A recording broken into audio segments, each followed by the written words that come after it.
కాబట్టి చాలా బిజీ షెడ్యూల్లో వచ్చినందుకు వారికి ధన్యవాదాలు తెలియజేస్తా ఉన్నా. ముఖ్యంగా జగన్ చెప్పినట్టు ఇలా బీసీలకు చాలా తక్కువ అవకాశం దొరుకుతుంది. ఓ కాంగ్రెస్ అవకాశం కల్పించింది కాబట్టి నేను మెదక్ పార్లమెంట్ కుటుంబ సభ్యులకు విజ్ఞప్తి చేస్తా ఉన్నా. నీలం మధు గారు బీసీ క్యాండిడేట్, నేను ఎఫ్సీ క్యాండిడేట్ గా చెప్తా ఉన్నాను.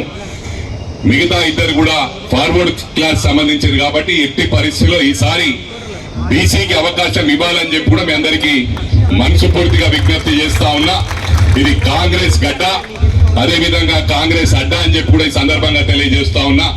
బాగారెడ్డి గారు ఎన్నిసార్లు ఇక్కడ రిప్రజెంట్ చేసినో మనందరికి కూడా తెలుసు.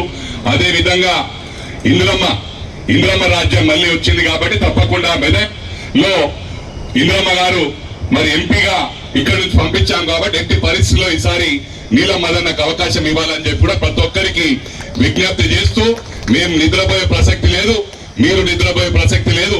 ఈ నెల తర్వాత మీకు అండగా ఇక్కడ ఉన్న వేదికపై ఉన్న వాళ్ళమందరం కూడా మీకు ఏ కష్టం వచ్చినా అది మా కష్టంగా పరిష్కరిస్తామని చెప్పి మరోసారి మీకు ప్రమాణపూర్వకంగా తెలియజేస్తూ, మరి నీలం మదన్నను ఊహించని విధంగా పెద్ద మెజారిటీతో గెలిపించాలని చెప్పి కూడా ఈ సందర్భంగా మీ అందరికి విజ్ఞప్తి చేస్తూ సెలవు తీసుకుంటున్నాను. Thank you very much. జై కాంగ్రెస్.